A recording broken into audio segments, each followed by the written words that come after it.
One, two, get down. Bonjour à toutes et à tous, installez-vous, c'est l'heure de votre thérapie pop. Paid the cost to be the boss. Paid the cost to be the boss. I paid the cost to be the boss.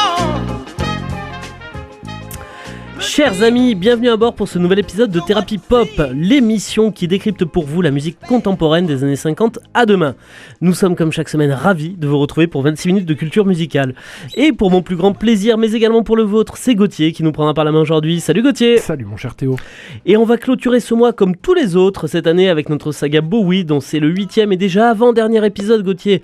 On avait laissé notre bon David au milieu de l'année 79 avec la sortie de Lodger qui concluait la fameuse, fabuleuse trilogie berlinoise qu'on a déroulée durant les 2 derniers épisodes de la saga. Pardon. Et avec du recul, quand je repense à tous les albums de Bowie qu'on a décortiqués, à tous les styles qu'il a explorés, que ce soit d'un point de vue musical, vestimentaire, je dois bien reconnaître que c'était réellement un homme à part qui ne vivait pas avec son temps, mais avant son temps. Et vu le nombre de types qu'il a inspiré, je crois que je suis pas le seul à le penser. Mais revenons-en à nos moutons et justement à celui qui n'en est pas un. Dans l'épisode de ce jour, on va avoir quelques séparations, des rencontres, un dernier album toujours aussi chicos et Closnomy. Bref, un très joli programme.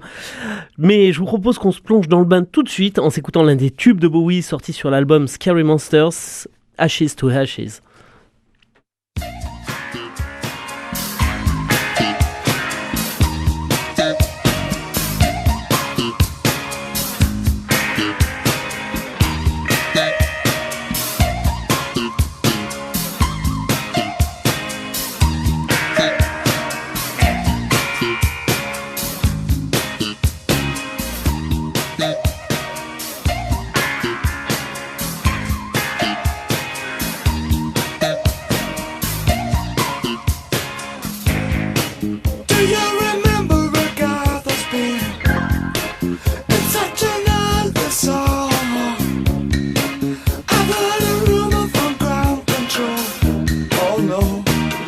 It's true. They got a message from the action man. I'm happy, hope you're happy too. I've loved all I've needed love. Saw the details fall away. The shrieking when nothing is killing. Just pictures of trap girls and synthesis. And I ain't got no money and I ain't got no hands. But I'm hoping to kick because glad it is glowing. Ashes to ash and fun to fuck it. We know Major Tom's a junkie, strung out in heaven's high, hitting an all-time low.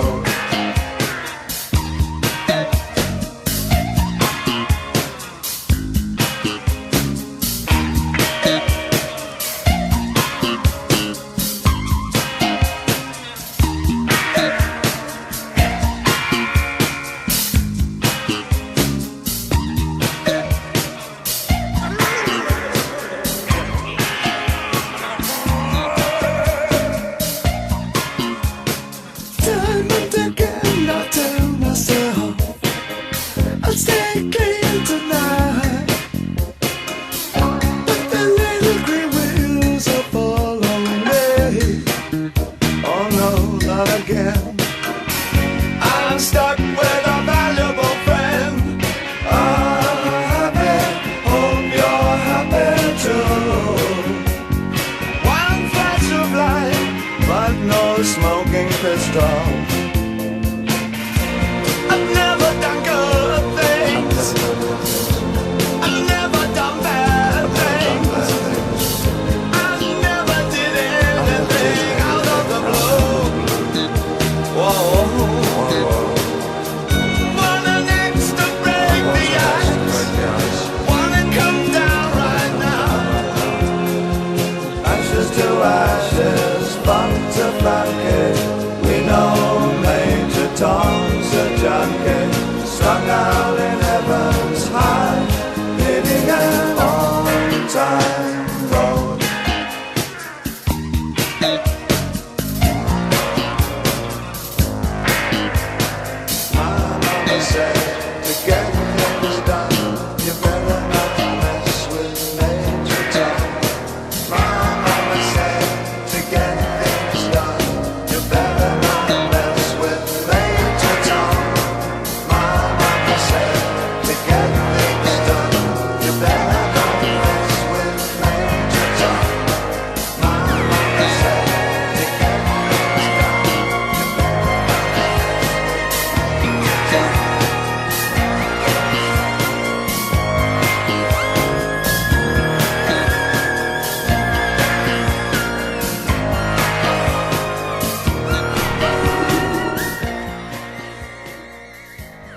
Vous êtes bien sur Radio Présence et vous écoutez Thérapie Pop.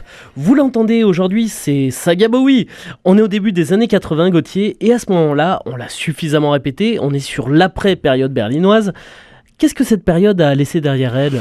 Écoute, on est au tournant des années 80, les enfants de David Bowie sont en train de congeler littéralement l'Angleterre et le reste du monde avec leur cold wave sombre et glacial. Je pense à Joy Division, No Cure, on pourrait en citer Echo and the Bunnymen, enfin on pourrait en citer des pelletées entières, tandis qu'une armée de plus jeunes, influencés plus par la période glam de David Bowie, sont en train, eux, de se grimer dans leur chambre. Ils doivent avoir 12 ou 15 ans à ce moment-là.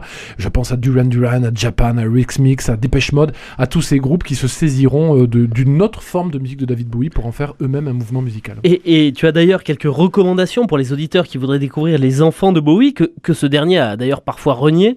Oui, alors ça serait d'aller écouter, parce que c'est marrant, je le cite lui, parce que David Bowie se l'est payé. Gary Newman et ses deux très bons albums, Replicas en 79 et The Pleasure's Principle en 79, allez les voir, ils cartonnent à l'époque ces albums, et ils sont visuellement des repompages total de la période berlinoise de David Bowie. C'est ça, faut pas seulement les écouter, il faut aussi les voir. Ouais, c'est pour ceux qui veulent pas les écouter, vous pouvez déjà juste regarder la pochette.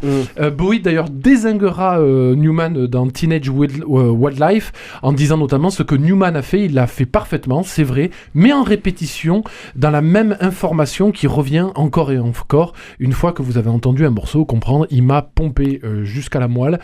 Mais bon, quand on veut être novateur, il faut l'accepter, mon bon David. On peut pas, en effet, vraiment dire que ça transpire l'amour paternel, en tout cas. Et après les recommandations de disques, t'as une recommandation vidéo cette fois, Gauthier. Oui. Je peux qu'approuver ce conseil, tant la vidéo est extraordinaire au sens littéral du terme, vraiment. Si ça sort de l'ordinaire. Si vous voulez savoir où en est David Bowie à la sortie de sa période berlinoise artistiquement, allez regarder sur YouTube une vidéo que mon frère en son temps m'avait montré, qui vous pète la rétine littéralement et qui reste définitivement figé dans votre mémoire ad vitam aeternam. On est en 1979, en décembre. David Bowie participe à la mythique émission Saturday Night Live et il est emmené sur scène littéralement au sens propre du terme par deux choristes qui le portent, à savoir Joey Arias et surtout l'improbable Klaus Nomi. C'est incroyable ce mec. Ouais, allez vraiment le voir. Il y chantera notamment The Man Who Sold the World, habillé dans une veste rigide. C'est un clip, enfin un petit concert, parce qu'il y a 3 chansons absolument incroyables et qui montre à quel point David vole au-dessus de tout le monde artistiquement. Le reste appartient à l'histoire. Faut vraiment la voir cette vidéo. Vous, c'est pas compliqué, hein. Vous tapez Bowie Saturday Night Live 79, vous pouvez pas la rater. Et d'ailleurs, faut voir la suite puisqu'il enchaîne 2 morceaux, dont l'un déguisé en marionnette, dont la vision est par ailleurs assez terrifiante, mais quittant le personnage pour revenir à l'homme. Au niveau relationnel, Gauthier, ça va pas très fort pour Bowie. Alors non, il est en train de divorcer. Il partage ça avec son producteur historique Visconti, qui est lui-même en train de divorcer. Mais et ils vont se consoler dans le travail. Et il vaut mieux se consoler comme ça, mon cher Théo. En allant en studio, direction New York, puis Londres notamment, pour aller s'atteler à la gestation de son prochain album, à savoir Scary Monster. Donc, on quitte Berlin. On quitte Berlin, c'est fini la période berlinoise, mon cher Théo. Ok. Je t'ai assez pété les oreilles avec. Et donc, vas-y, je te laisse poursuivre. Oui, et Dieu que cet album sera important dans la discographie de David Bowie. Pour beaucoup, c'est le dernier grand album de David Bowie. C'est le dernier album studio de Bowie avec RCA, hein, son label, on va dire, historique de l'époque. C'est la dernière collaboration aussi entre lui et Visconti pendant plus de 20 ans. On y reviendra. C'est un album extraordinaire. Je vous propose un tout petit extrait de la chanson It's Not a Game Part 1.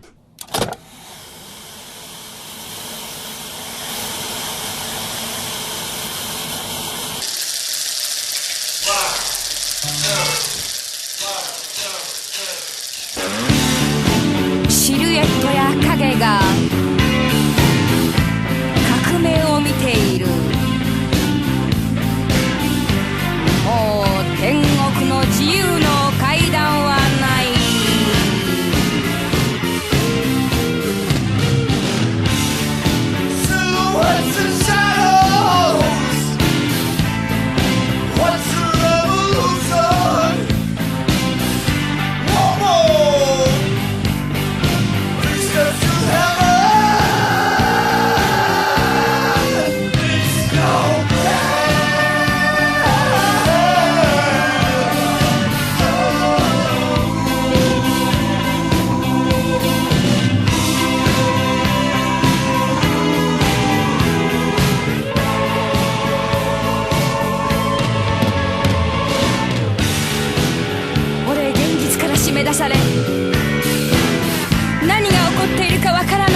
Il a pris un abonnement au Pastilles Valda, non, après ça?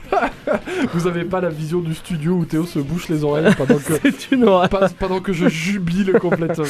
On le disait il y a quelques instants, Bowie commence à comprendre l'importance de la vidéo et ce qu'elle peut apporter au mythe qu'il est en train d'écrire, Gauthier. On est David Bowie, hein, donc on a un coup d'avance comme toujours. Et le résultat de cette prise de conscience de l'outil vidéoclip qui va apparaître dans quelques années, et ben c'est le clip de Ashes to Ashes qu'on a entendu tout à l'heure, co-réalisé par Bowie, David Mallet, alors un peu spécial hein, comme clip, indubitablement, qui coûtera à l'époque 500 000 livres sterling, ce qui rapporté au coût d'aujourd'hui vaut quand même 2 millions de dollars, donc quand notre ami se lance, voilà. Et qui, petit fun fact, restera pendant très longtemps le clip le plus cher de l'histoire, parce que quand ce cher David Bowie s'y met... Pas les choses à moitié. Non, pour un résultat que je qualifierais à tout le mieux de existant, voilà. Et à titre indicatif, je suis allé vérifier, mais dans les top 4, il y a quand même 3 clips de Madonna, puisqu'il y a Michael Jackson et Janet Jackson pour Scream, qui a coûté quand même la bagatelle de 7 millions de dollars à l'époque. Ramené aujourd'hui, ça fait 13 millions de dollars pour un clip à la con. Qui, soit dit en passant, a lui aussi le mérite d'être existant. Qui est existant. Et après, il y a Madonna avec Die Another Day, épouvantable. Express Yourself, pas top. Et Bedtime Story, épouvantable. Bon, enfin bon, écoute. Hein. Voilà. Die Another Day, c'est sa chanson de James Bond, là. Ah oui, tout à fait. Épouvantable. Un très mauvais James Bond, une très mauvaise chanson. Peut-être même le plus mauvais James Bond de l'histoire, je pense, Die Another Day. C'est celui avec Denise Richards. Non, avec Sophie Marceau. Ouais, il est pas. Mais et du coup, Denise Richards aussi. Non, pire, c'est celui avec Ali Berry, Die Another Day. Avec le chinois, tu sais, qui a des diamants. Oh, il est épouvantable. Oui. Je crois qu'il est coréen. Coréen, c'est pas... enfin ça reste épouvantable. Oui, parce qu'il se fait attraper en Corée du Nord au début, je crois. Il est atroce. Voilà. Alors je te propose qu'on parle ciné en se marquant une petite pause, Gauthier. On fera ça pendant la pause. On s'écoute Because You're Young.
Et donc cet album, Gauthier, dans son titre intégral Scary Monsters and Super Creeps, qui est porté peut-être par le clip d'Ashes to Ashes, qui sait, connaît un succès phénoménal. Ouais, c'est peut-être bien de le dire pour le dernier grand album de David Bowie, mais c'est un carton absolu qui culmine à la première place des UK Album Charts, la première fois depuis Diamonds Dog en 1974.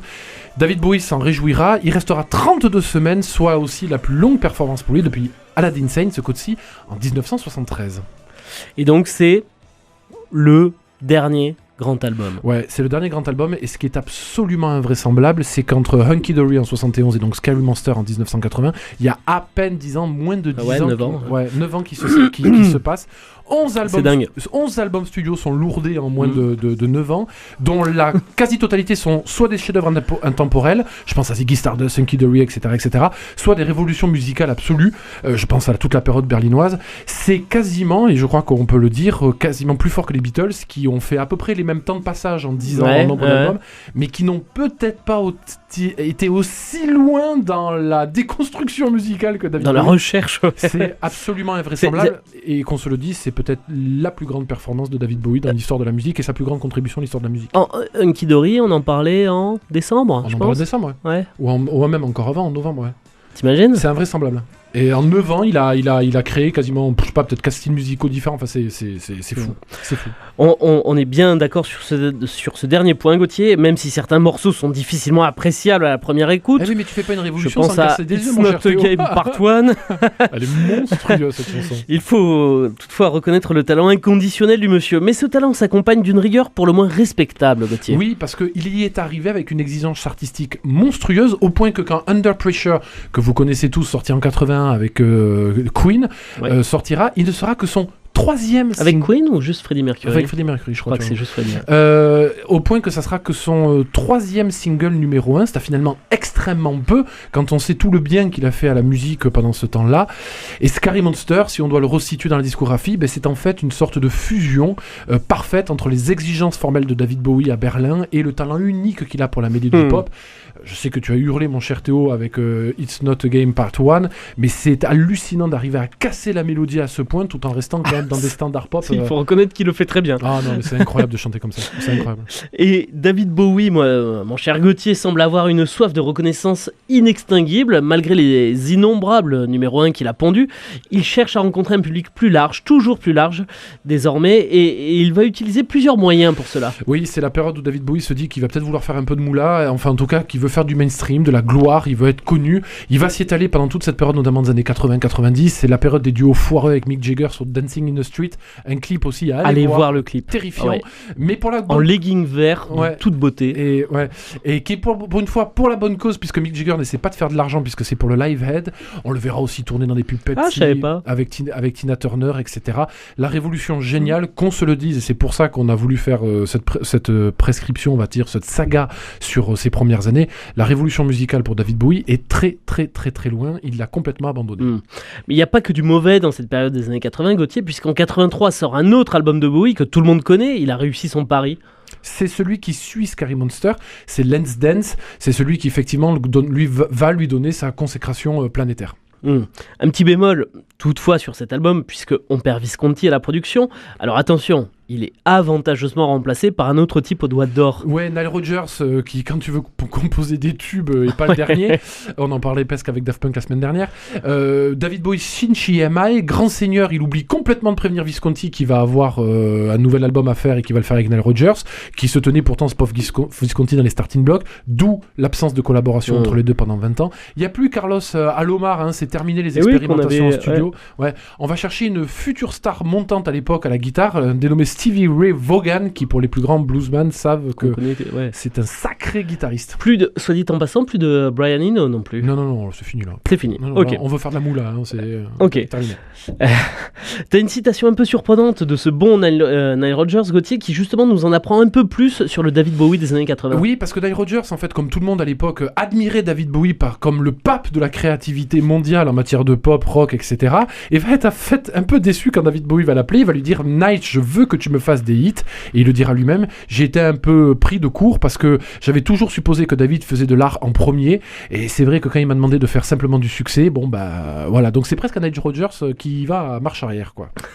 Et tu l'as dit il y a quelques instants, mais tu vas le développer maintenant. L'album Let's Dance est un succès phénoménal. C'est son carton total et absolu. L'album rentrera top 1 des charts anglais, top 4 pendant 3 semaines, hein, ce qui est beaucoup pour un David Bowie. Il sera 4e dans les charts américains.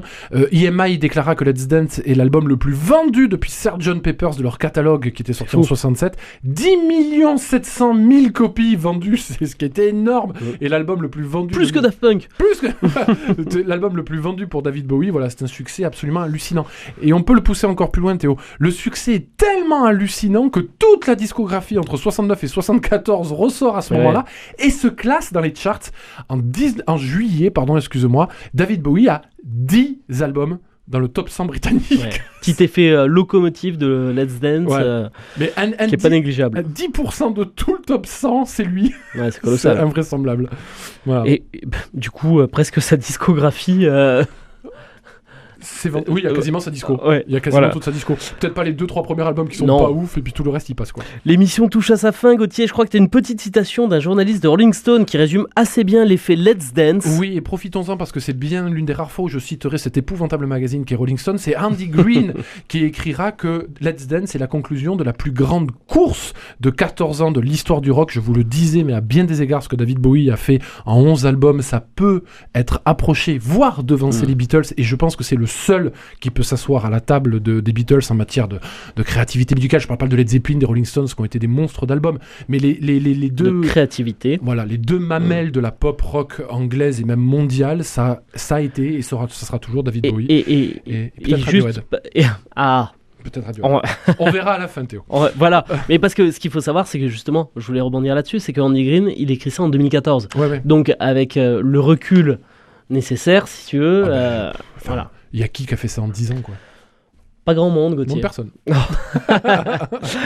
Chers amis, cette émission touche à sa fin. On va se quitter en restant sur l'album Let's Dance et en écoutant Criminal World.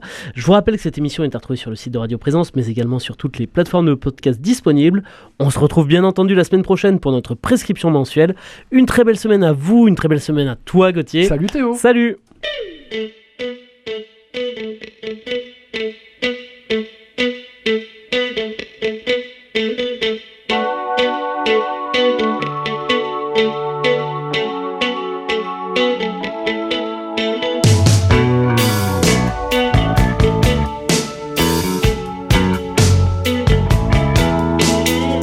You never told me of your other faces.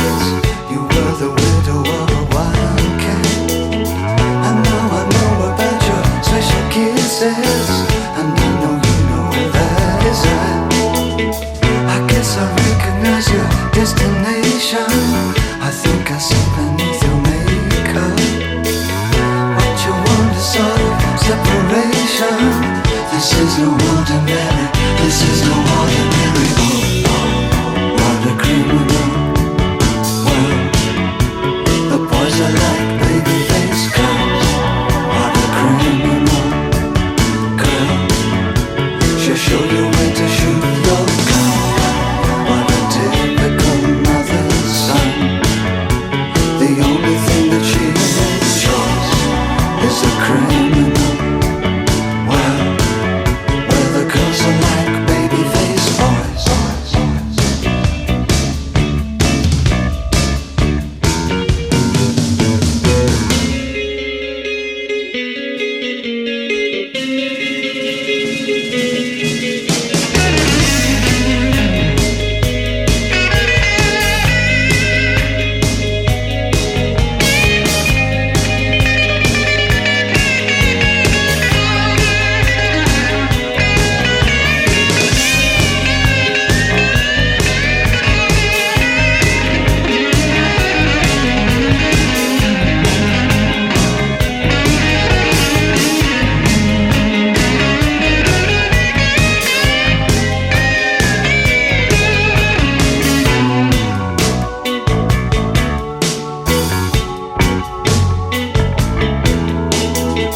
You've got a very heavy reputation, but no one knows about your low life.